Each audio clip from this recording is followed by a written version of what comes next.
நம்ம பார்த்தோம். அதே மாதிரி குஜராத்ல இருந்து சௌராஷ்டிரிய மக்கள் எப்படி புலம்பெயர்ந்து வந்தார்கள் அப்படிங்கறதையும் தெரிஞ்சுக்கிட்டோம்.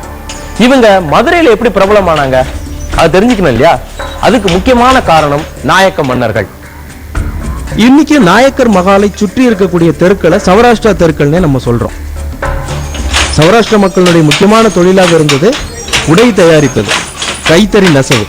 அந்த நெசவு தொழிலை அவர் போற்றி அவங்கள பக்கத்திலே வச்சிருந்திருக்கிறாரு.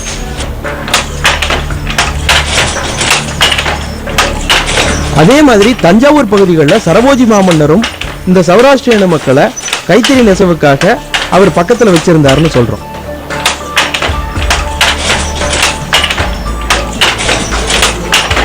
தமிழகத்தில் பல பகுதிகளில் இந்த மக்கள் இருந்தாலும் மதுரையில் இவங்க பெயர் பெற்றதுக்கான காரணம் நாயக்க மன்னர்கள்.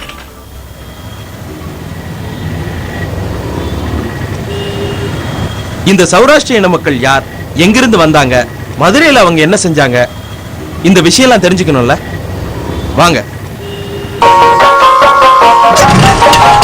சௌராஷ்டிரா இந்த வார்த்தையை கட்டோன்னு எனக்கு ஞாபகத்துக்கு வருது அந்த மக்களுடைய பாஷை தான். பாஷை கேட்கறதுக்கு அவ்வளவு இனிமையா இருக்கும்.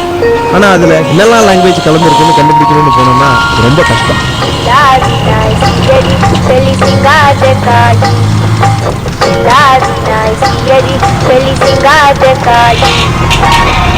சௌராஷ்டிர மக்கள் ரொம்ப அமைதியானவங்க, அதிர்ந்து பேச மாட்டாங்க, அடிக்கடி தகராறுக்கு போக மாட்டாங்கன்னு சொல்றாங்க.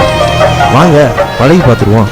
भाषा अभिमान न्यातना भात नाता भन्नो अस्किदंगा नमस्कार और जात गम्मान मारी भात खावा गाय गाय पे प्रयोग खाई कौन से हमनी रुचि से हमनी संगुआ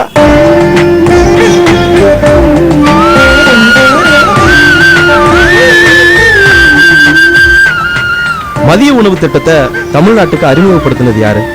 இந்த கேள்வியை கேட்டா ஒவ்வொருத்தருக்கும் ஒவ்வொரு பதில் இருக்கலாம். ஆனா சரியான விடை சௌராஷ்டிரிய மக்கள். இந்த பள்ளியில் சௌராஷ்டிரா மேல்நிலை பள்ளியில் 1904 மதிய உணவு இருக்கிறது. சௌராஷ்டிரா மேல்நிலை பள்ளிக்கு பொன்னுலா ஆண்டு வந்தது. அப்பொழுது பெருந்தலைவர் காமராஜர் அவர்கள் இங்கு வந்து நடத்தி கொடுத்தார்கள். அப்பொழுது இந்த நம்ம சமூக தலைவர் நாங்கள் மதிய உணவு கொடுக்கிறோம், 1000 பேருக்கு தினமும் கொடுக்கிறோம் என்று அவர் நம்பவில்லை. அது எப்படி சாத்தியம்? ஒரு சிறு சமூகம் தினமும் 1000 பேருக்கு கொடுப்பது நடக்கக்கூடிய அல்ல என்றார்.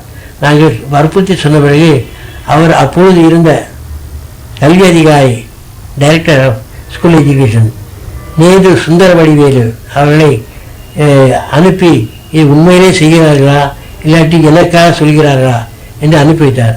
அவரும் இங்கே வந்திருந்து ஒரு முழு நாள் தங்கியிருந்து மாணவர்கள் உட்கார்ந்து சாப்பிட்டு உண்மைதான் என்பதை பிறகு அவர் காமராஜரிடம் சொன்னார், தலைவரிடம் சொன்னார். அவர் ஒரு சிறு சமூகம் இவ்வளவு தூரம் செய்யும்போது ஒரு பெரிய அரசாங்கம் நாம் ஏன் செய்யக்கூடாது, தமிழ்நாடு முழுவதும் சத்துணவு திட்டத்தை விரிவுபடுத்தினார். சௌராஷ்டிரிய மக்களுக்கு சாப்பாடுனா ரொம்ப பிடிக்கும். சாப்பிட்றதும் சரி, சமைக்கிறதும் சரி.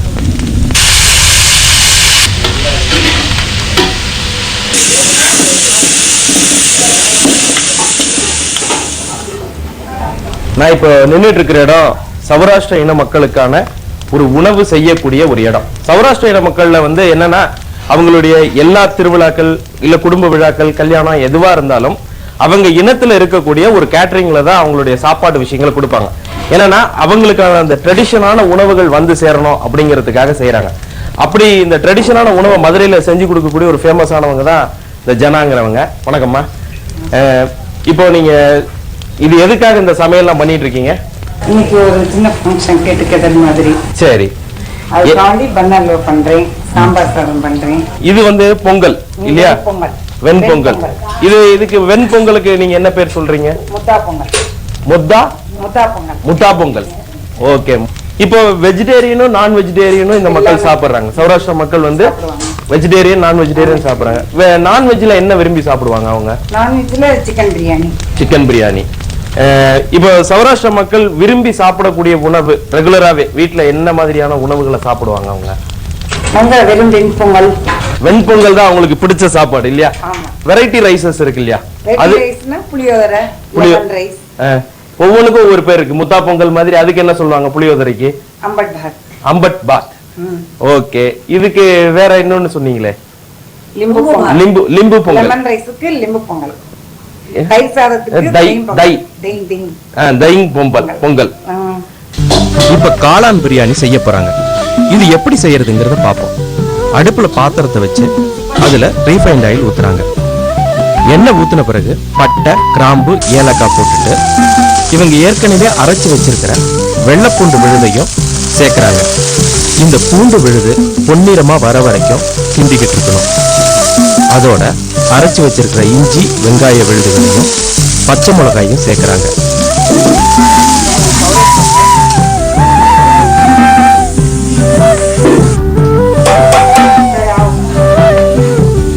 இதுக்கு பிறகு நறுக்கி வச்சிருக்கிற காளான் துண்டுகளை சேர்த்து கிளறாங்க. இந்த காளான் ரொம்பவும் வதங்கிடக்கூடாது, பார்த்துக்குங்க. நல்ல கிளறி விட்டுட்டு தேவையான அளவு உப்பு, இன்னும் கொஞ்சம் ரீஃபைண்ட் ஆயில் சேர்த்துக்கிட்டு அது கூட தண்ணீர் ஊத்துறாங்க.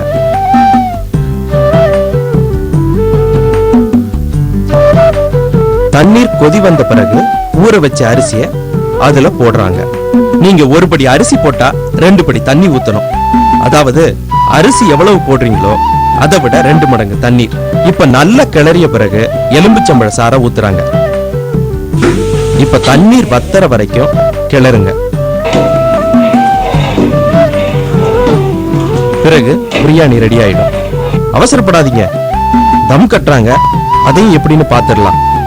ரெடியான காளான் பிரியாணி மேல இப்போ வாழை இலைய வைக்கிறாங்க. அதற்கு பிறகு அந்த பாத்திரத்தை ஒரு மூடி போட்டு மூடுறாங்க. கீழே அடுப்புல தகிச்சுக்கிட்டு இருக்கக்கூடிய தணலை எடுத்து அந்த மூடி மேல வைக்கிறாங்க. கீழே இருக்கிற நெருப்ப தண்ணீர் ஊத்தி அணைச்சிடுறாங்க. இது இப்படி எவ்வளவு நேரம் இருக்கணும்?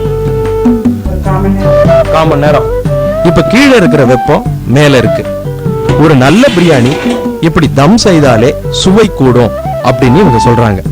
அப்புறம் என்ன, சாப்பிட வேண்டியதான் பாக்கி. நான் முன்னாடி சொன்னேன் இல்லையா, மதுரைய சுல்தான்கள் ஆட்சியில இருந்து குமார கம்பனா தான் மீட்டாருன்னு. இதெல்லாம் உண்மையா பொய்யான்னு உங்களுக்கு தோணுங்க. ஆனா இதுக்கெல்லாம் ஆதாரம் இருக்குங்க. மதுரையில இல்ல, ஸ்ரீரங்கத்துல. ஸ்ரீரங்கத்துல அப்படி என்னதான் ஆதாரம் இருக்கு?